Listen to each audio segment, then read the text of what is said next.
Hello everyone and welcome back to Green Lantern Rise of the Manhunters, and in this part we're going to be finishing the first Zamoron level, and we got a puzzle. So basically we just got to move around these columns in the ground to reveal the doors, I guess. And also we got these things on the walls that are going to shoot at us. So that's not fun.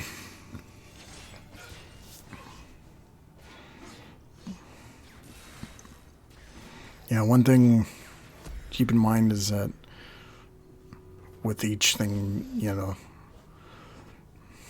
it's like 3 waves, I want to say, because it's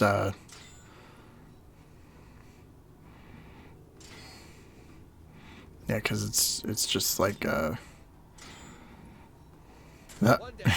that was an accident, by the way. That was not intentional.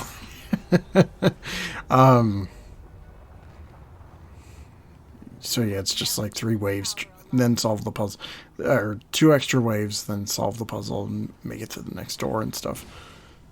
Not very complicated.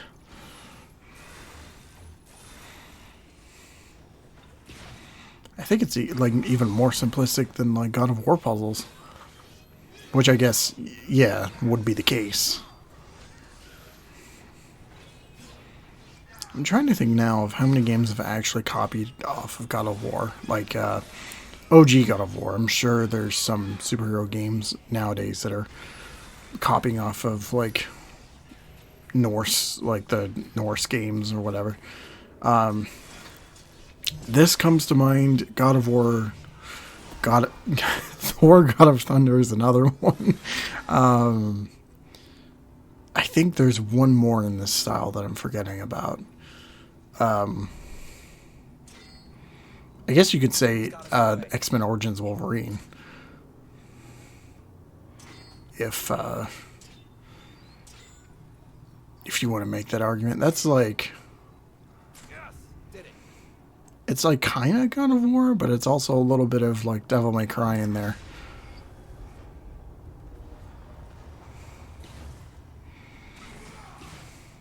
I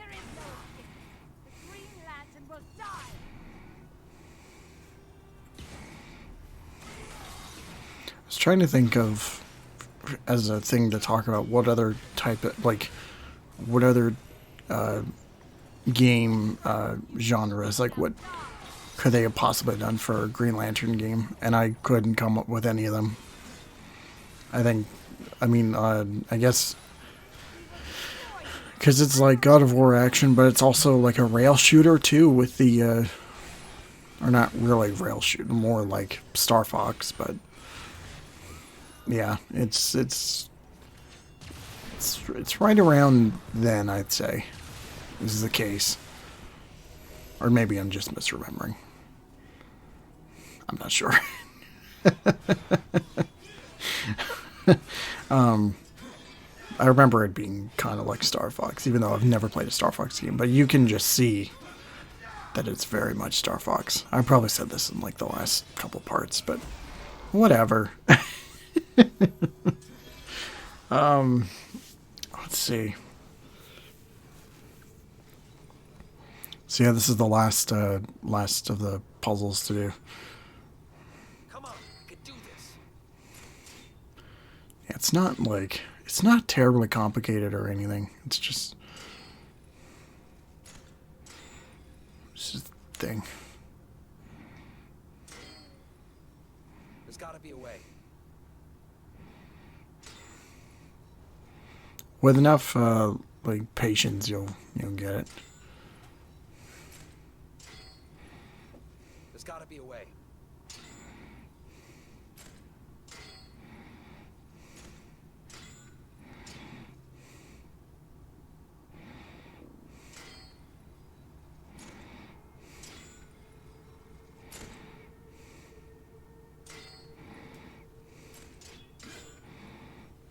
Come on, we can do this. Yeah, there we go. That's it.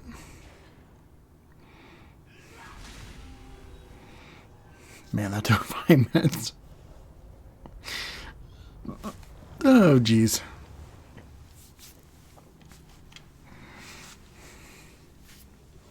If you're wondering why my voice sounds a little off, it's because I just ate. So might hear some might hear like me not really finish my sentences like sometimes. So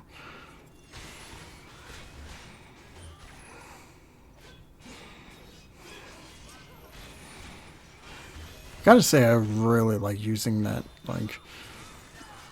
spinning construct a lot. It really does help, like when you're cornered and like just to get them off your backs and stuff. Like it really comes in handy for like for the buyout levels with all the robots and stuff, which we'll get to in a number of parts.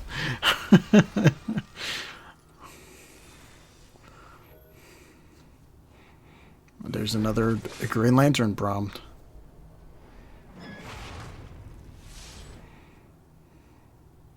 Green Lantern, Queen Agapo. listen to me. The Manhunters destroyed the power to the door of the hall. So I think we're getting pretty close to the end of the level, which is mainly just like a boss fight. No! No! Queen Agapo. Damn it, no time to waste. So now we just gotta put some balls in some sockets and then make our way over to Queen Agapo. There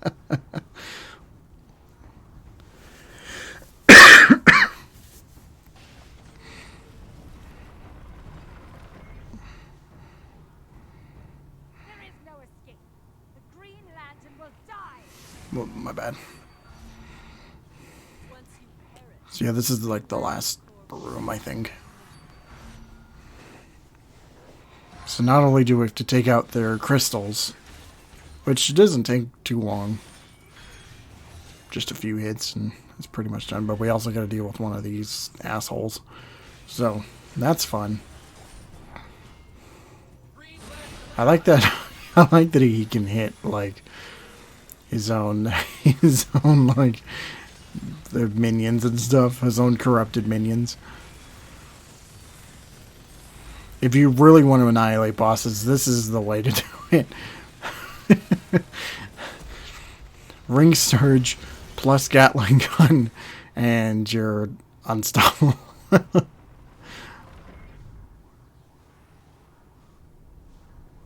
So here we go. Now we get to the boss fight.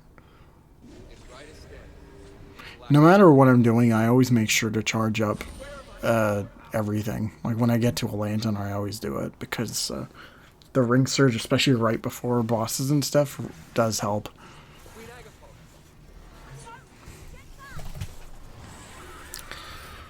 So yeah, because the Will Hunter, or whatever these things are called, swallowed up Queen Agapo, she is now corrupted by fear.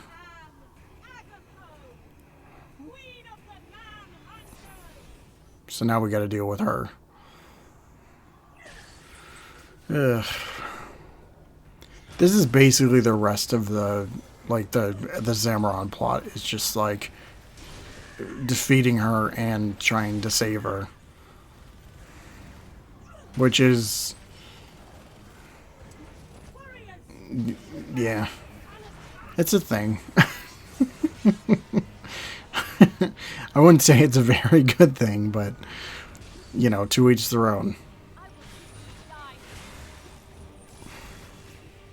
But yeah, this boss is really nothing to write home about. It's just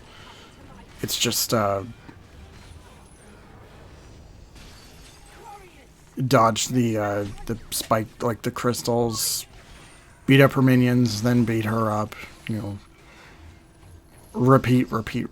So.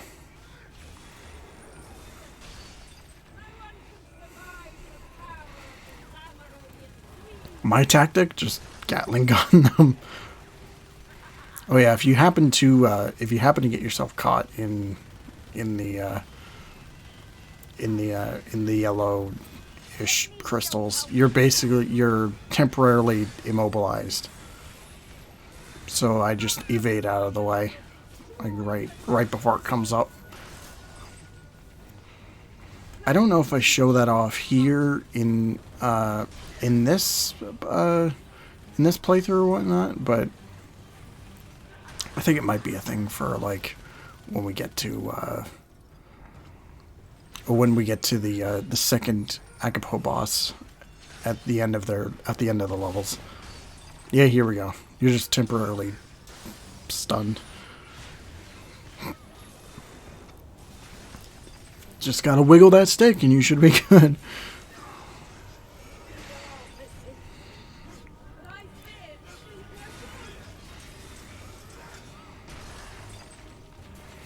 One thing I like too is that her goons can get caught up in the thing.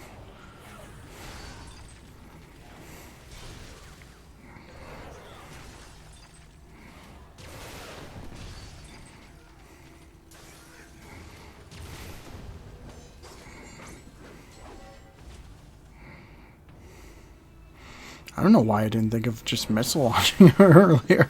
Agapo, listen to me. They're possessing you, but we can fight them. You are too late, human.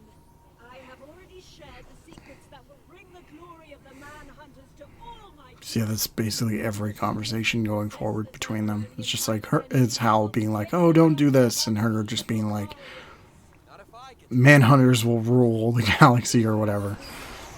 So yeah, it's nothing really to worry about. any way I can. And that's it for level 4. So next part we'll get through. I think the flying stage is right after this, so we'll do that next. Anyway, have a great night. Thank you all so much for watching, and take care of yourselves. See ya.